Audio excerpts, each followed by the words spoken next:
Hey everyone, welcome back to Tallulah Talks. That is me, and today it is Wednesday, which means it is time for Killer Wednesday. So I was really excited to do the research this week because we are going to be discussing Paris Bennett. Now, if you don't know who Paris is, kind of in a gist, when he was 14 or 13, he killed his younger sister. And he was actually diagnosed with psychopathy or antisocial personality disorder. Now, just to preface this by saying, I'm not justifying his actions. This is just simply an explanation as to why he possibly committed this crime. And I am not saying that anyone with antisocial personality disorder will go on to do this. It just so happens that he had this particular disorder that would help explain his actions. So let's just get right into it. So first we're going to concentrate on Paris's mother, Charity. So her name was Charity Lee, and she was born into a very wealthy family. However, when she was 6 years old, her dad unfortunately died, leaving her with what was described as a very loveless mother. Her mother was described as quite a cold person. She tried really hard to make her mum proud of her, but nothing was ever good enough, and that's just really sad. She was very successful academically, she was very clever. However, she did kind of fall into a depression, and from this, she then became a heroin addict. At 17, her mum had enough. She gave Charity $100 and basically told her to leave. She said she could either use the money to help herself and get clean, or she can use the money for drugs and just overdose. So imagine your mum saying that to you. That's horrible. But she maybe did it out of a place of hard love sort of thing, you know. So Charity did use the money to help her get out of this addiction. She then found herself in a halfway house, and she did manage to get clean during this time. However, she was still very depressed and just ready to give it all up. However, it was at this time that Charity found out that she was pregnant with Paris. On October 10th of 1993, she gave birth to her son, Paris Bennett. And his dad did not stay in the picture, and this left Charity as a single mother at just sort of 17, 18 years old. So moving on to Paris. So when he was younger, he was described as a relatively normal little boy. He was very talented and enjoyed drawing, and this kind of all began when he was around 3 years old. They could see that he was a very talented little boy. He was found to be exceptionally smart, and he actually had a reported IQ of 140, which is genius level. When Paris was 8 years old, his mother Charity became pregnant with Paris's little sister, Ella. Now, initially, Paris was quite excited about having a sibling. However, there were times that whenever the baby was brought up, Paris would kind of just storm out the room. And this is when he sort of became really upset. And I'm not sure if it's because he was no longer the sole person getting his mother's attention. That could possibly be an explanation. April 12th, 2002, his little sister Ella was born. At this point, you know, it's kind of like he saw Ella and just fell in love with her, and he was no longer angry about the fact that he was going to have a sibling. And he was actually described as being very loving towards Ella. And like Paris's dad, Ella's dad did not stick around, and so things were even more difficult because Charity was now a single parent to 2 children. Ella was known to have a very big personality, and she absolutely loved and adored Paris. and the siblings would often play together. They were very lovable towards each other. Until about the age of 11, the family appeared to be picture perfect family. You know, there was the brother and sister who loved each other very much, and the mum who looked after those children and worked hard to provide for them. However, when Paris was around 11 years old, it was at this time that Charity began using drugs again. So because she was working long hours and this caused a lot of stress, this was then what caused the relapse for Charity to then begin taking cocaine. Paris was obviously very aware that his mum was doing drugs at this point, and you know, for an 11-year-old, that they probably won't understand why their mother's doing this. So Paris didn't like this, and he actually lost all trust in his mum because of this. And it was at this time that his anger really began to build. And however, sort of during this time, after around 6 months, Charity was able to get herself clean again. I didn't say if she went to like a rehab or something, but maybe because obviously she had the children, she did it for them. But at this point, the family were said to be constantly moving homes, and this disrupted the kids, especially the kids' lives. I'm not sure if this is because Charity was moving jobs. It's never explained why they were moving. The family eventually ended up living with Charity's mother, Kyla. And similar to when Charity was a child, the home was said to be a very toxic environment, and Kyla had never really changed. She was very cold towards the family in general. And it was also at this time that there was tension that had been built up between Paris and Charity.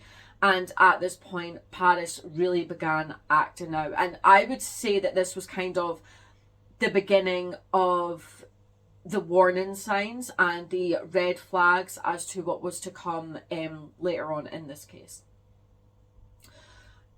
So one day when Paris and Ella were playing, and a lot of the time they would play together very well, and like I said, they were really loving towards each other. However, Paris broke one of Ella's toys. It wasn't sure whether it was on purpose or whether it was by accident, but the result was the same either way. Ella was very upset by this, and Paris was then disciplined and punished by Charity. He did not respond well to this and ended up picking up a kitchen knife and was just waving it around, which obviously he's 11 years old. It's quite dangerous, quite scary. He then ran out of the home with this knife. We're not sure if he was possibly going to hurt himself or what he was planning to do. But he ran out of the home at this time, and his mum and grandmother chased him. Paris responded by stopping and waving around the knife once again, maybe to be a little bit threatening. And once they caught him, both were able to pin him down and take the knife away from him. And again, this was kind of the warning signs as to what was going to come later. And obviously you'll see why. So Charity, knowing that this behaviour was far from normal, she checked him into a psychiatric facility. 1 week later, Paris was discharged, but what was kind of weird about this was that the doctors never gave Charity any information about Paris's behaviour, how he was, about whether he had any sort of psychological disorders. They just kind of discharged him and that was it. And I personally found that really weird. They never provided Charity with any information on his hospital stay. And they also, so what they had found when Paris was actually staying in the hospital, they actually found that he had an obsession with shooting and killing, which is big red flag. And for me, and obviously Charity didn't know this at this time, but she maybe should have pushed for them to give her something, to give her some sort of report on her son's behaviour at this facility. However, they didn't. And I think that maybe if they had kept him in there longer, possibly discussed it with his mum, put some sort of treatment in place, that the events might not have unfolded the way they did. It was also kind of put in the reports that Charity never got that Paris had homicidal and suicidal ideations, and so when he was at home, so he had returned home by this point, he was known to bang his head against the wall until it bled. And again, that's another red flag. That is not a normal thing for children to do. And again, I don't know if she just didn't have the options, she maybe just didn't know what to do, but she maybe should have put him back in the psychiatric facility to try and to push for him to get treated, because this was not normal behaviour. There is also video footage of Paris making like threatening gestures towards his little sister, and later on down the line, the family was actually able to leave the grandmother's home, and all three of them moved to Abilene, Texas. Charity then got a job working at Buffalo Wild Wings. However, when she was away working one night, she had hired a babysitter to look after the children.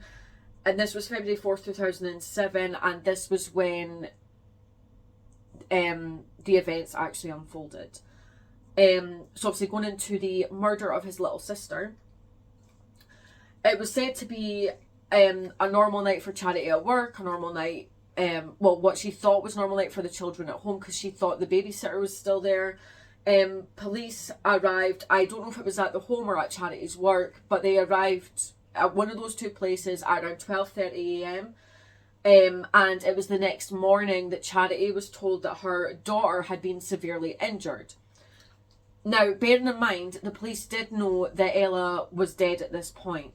However, they had only related to Charity that she had been severely injured. So obviously Charity had the belief that her daughter was still alive. Charity then told the police to take them to her daughter, and their response was, "You can't go, she's dead."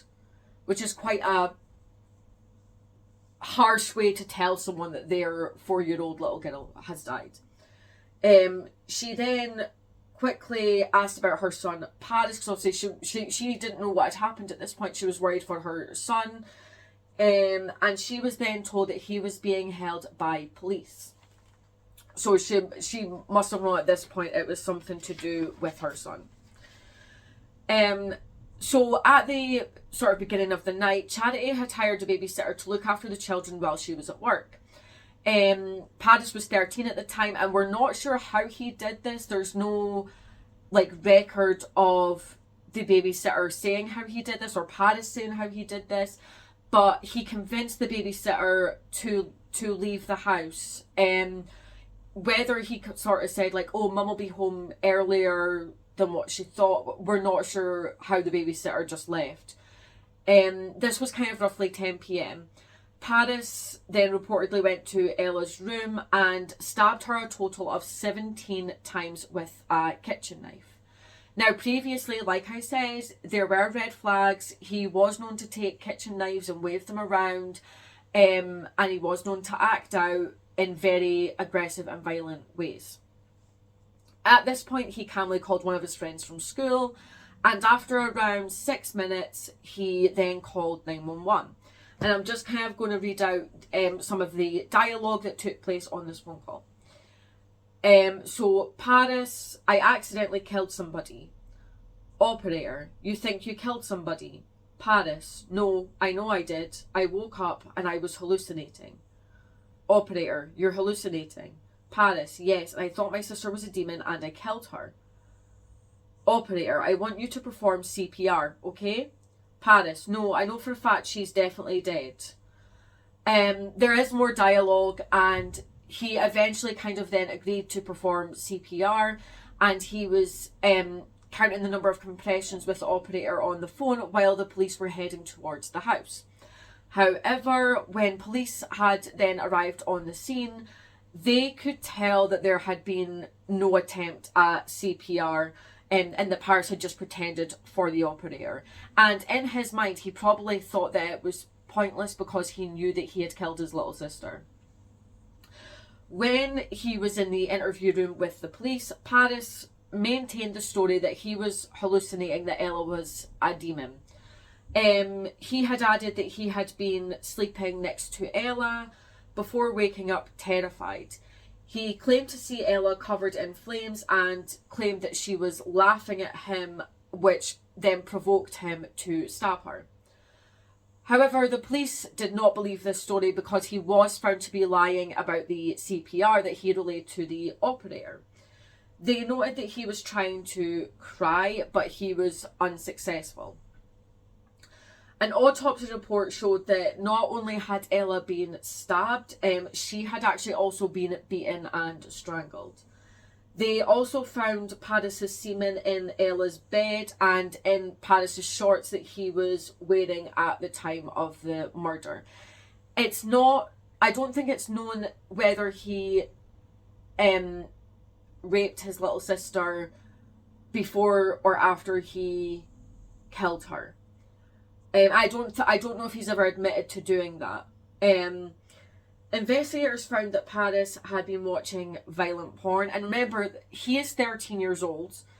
And yes, while a lot of sort of 13, 14, 15-year-old boys will watch porn, they do not watch the things that Paris watched. Paris watched S&M, bondage, and sadism porn. And the police had actually found that he had searched for snuff porn. And if you don't know what that is, I believe it's when women are kind of tortured and killed for a man's pleasure. Look it up, I could be getting that wrong, but from what my understanding, that's what it is. And he actually watched these snuff films just before he killed his little sister.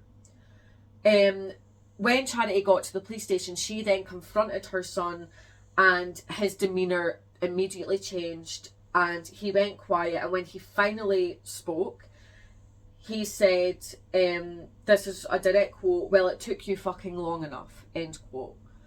And I don't know if he meant that this was the first time she had kind of confronted him about this sort of dangerous, bizarre behaviour. It's not really clear what he meant by that. However, when his mother confronted him about the semen that was found, Paris turned very violent and even flipped over a table and punched the wall of the room that he was in.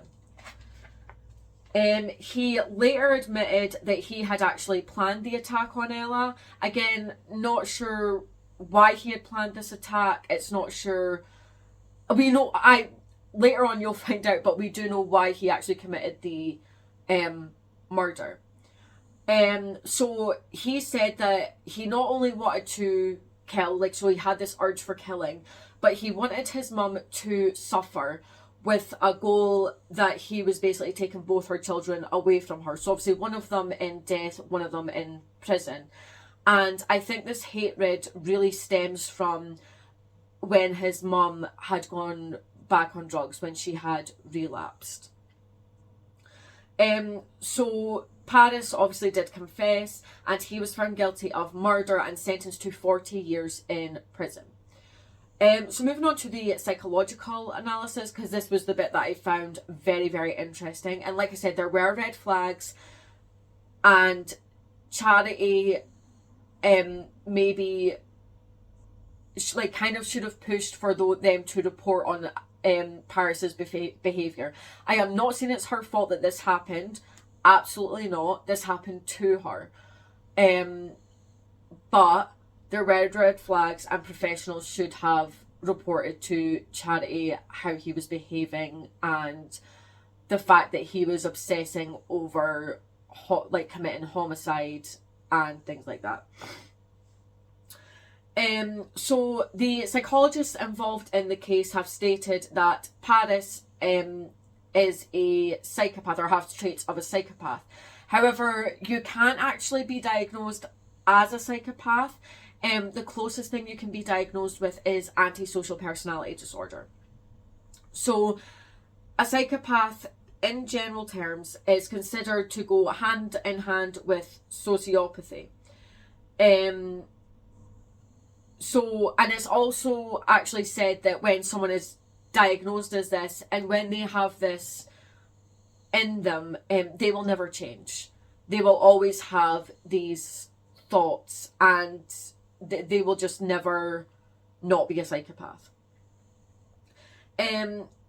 So like I said, the closest thing you can be diagnosed with is antisocial personality disorder, and this is characterized by antisocial behavior, little to no empathy, remorse, and a lot of egotistical traits, which Paris showed when he was around 10 or 11 years old. There's not an official, like I said, mental illness or psychological disorder that's known as, that you can be diagnosed with as a psychopath. However, they use the diagnosis of antisocial personality disorder. And they typically won't diagnose children under the age of 18 because obviously at this time their brains are still developing. However, Paris did commit this crime at 13 years old, and you can see in his behaviours, there's like an interview with Piers Morgan on Netflix, you can see in his demeanour and his behaviours that he meets this criteria. So for if you're wanting to be diagnosed, or if your family wants you diagnosed, the diagnosis generally comes from the individual and the family of the individual. There is a physical evaluation, a psychological evaluation, and genetic testing and neuroimaging. Because looking at images of the brain, you can see what parts of the brain will light up. So, for example, if someone doesn't have remorse, doesn't feel guilt, and doesn't really feel any emotion except anger, this will light up in a neuroimaging technique. So where is Paris now? Paris is still serving his time at the Ferguson unit in Texas, and Charity does continue to have a relationship with her son. However, Paris has said in the interview with Piers Morgan, I believe his mother has said also, that he will kill his mother. And he has an immense hatred for her. And I think all stemming from when she relapsed on drugs. And Charity, I think, knows in herself. I don't think Paris knows her address. I'm sure he has more siblings now. I don't think he gets to see pictures or anything of them, like just for their safety. So this is how dangerous he still actually is. And he's 29 years old now. During one of these visits, Paris had made the decision to choke Charity. However, he decided that he didn't want to kill her yet, and he then let her go. And like I said, Charity does continue to visit her son. Paris claims that he is mentally stable and that he shouldn't be branded as a psychopath for one incident that took place. However, this sort of behaviour is very common in psychopaths. They think that they are mentally stable, and that is just not the case. This is part of their ego. He claims that he did commit a horrible crime, but that mistake shouldn't cost him his life. And again, this is where he's quite delusional at how horrendous his actual crime was. He will eventually get out of jail in... Just let me do my maths here, because he went to prison in, I think it was probably around... So when he was 14. So he'll get out when he's 24, 34. When he's in his 50s. That's my maths. And